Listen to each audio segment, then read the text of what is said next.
Hello students, আমি Nitish sir জ্ঞানজ্যোতি coaching সেন্টারের পক্ষ থেকে তোমাদের প্রত্যেককে জানাই আরো একবার স্বাগত। তো স্টুডেন্টস, আজকে আমি তোমাদের সঙ্গে আলোচনা করব তোমাদের এনইপি থার্ড সেমিস্টার বা 4 ইয়ার আন্ডার গ্র্যাজুয়েট প্রোগ্রামের অধীনস্থ মেজর 5 হিস্ট্রি অথবা মাইনরে যাদের হিস্ট্রি রয়েছে তাদের হিস্ট্রি, কিন্তু দুটো সিলেবাস সেম প্রায়। তো সেই কারণের জন্য আজকে মাইনর এবং মেজরদের জন্য একসাথে আলোচনা করবো আজকের এই ক্লাসটি।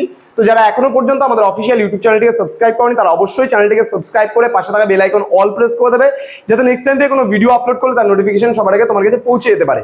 এছাড়া তোমরা যারা ভাবছো যে অনলাইনে আমাদের সঙ্গে যুক্ত হবে তারা অবশ্যই যোগাযোগ করো আমাদের অফিসিয়াল নাম্বার 6295916282 এবং 7076398606 নম্বরে। তোমাদের টোটাল কোর্স ফি রয়েছে তোমাদের সাধ্যের মধ্যে শুধুমাত্র 1199 টাকা পুরো প্যাকেজ। থার্ড সেমিস্টারের 1199 টাকার বিনিময়ে তোমরা মেজর, মাইনর, এমডিসি, বিএসসি যা যা আছে আর কি থার্ড সেমিস্টারে পুরো প্যাকেজটা পেয়ে যাচ্ছ মাত্র 1199 টাকায়। তো দেরি কিসের, আজই যোগাযোগ করো আমাদের সঙ্গে। চলো শুরু করছি আজকের ক্লাসটা। আজকে যে আলোচনার বিষয় সেটা হলো হু ওয়্যার রাজপুতস, অর্থাৎ রাজপুত কারা।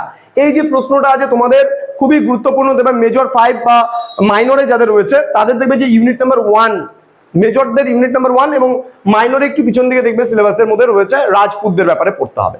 তো who were Rajput, age of Rajput, আমরা এগুলো সম্পর্কে ডিটেলসে কিন্তু ধীরে ধীরে পড়বো। তো আজকে হু ওয়্যার রাজপুত বা রাজপুত কারা এই নিয়ে আলোচনা করব।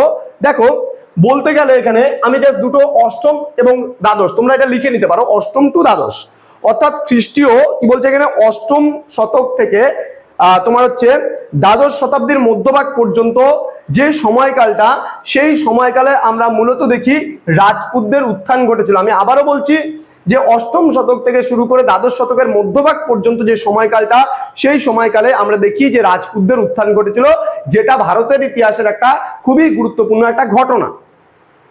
এবার মূলত কোন সময়টাকে আমরা বলছি, এখানে দেখো লিখে দিয়েছি হর্ষবর্ধনের মৃত্যুর সময়ের পরবর্তীকাল থেকে শুরু করে এখানে তুর্কি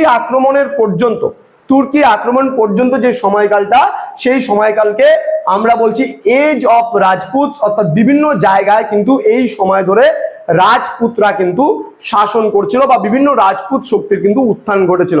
আবার বলছি হর্ষবর্ধনের মৃত্যুর সময়কালের পর থেকে, হর্ষবর্ধনের মৃত্যুর সময়ের পর থেকে উত্তর ভারতে আমরা দেখি বহু রাজনৈতিক শক্তির কিন্তু উত্থান ঘটেছিল, যাদেরকে আমরা রাজপুত বলছি, বিশেষ করে তুর্কি আক্রমণের সময়কাল পর্যন্ত। ওকে, এখানে টাইমিংটা বলা হয়েছে 712 থেকে, মূলত যদি আমরা সময়কালটা ধরি অষ্টম শতক থেকে দ্বাদশ শতকের, তাহলে বলছে দ্বাদশ শতকের মধ্যভাগ বলেছিলাম, তাহলে হচ্ছে 712 থেকে শুরু করে 1192 খ্রিস্টাব্দ পর্যন্ত এই যে সময়কালটা, এই সময়কালে কিন্তু রাজপুতদের উত্থান আমরা মূলত লক্ষ্য করি, যার জন্য এই সময়কালকে বলা হয় এরা অফ রাজপুতস, এরা অফ রাজপুতস। ওকে, অথবা বাংলায় বলা হয় রাজপুতদের যুগ বলা হয়, কারণ এই সময়কালের মধ্যেই কিন্তু যত রাজপুত জাতি বা রাজপুত শক্তি, সেই রাজপুত শক্তিগুলোর কিন্তু উত্থান ঘটেছিল উত্তর ভারতে।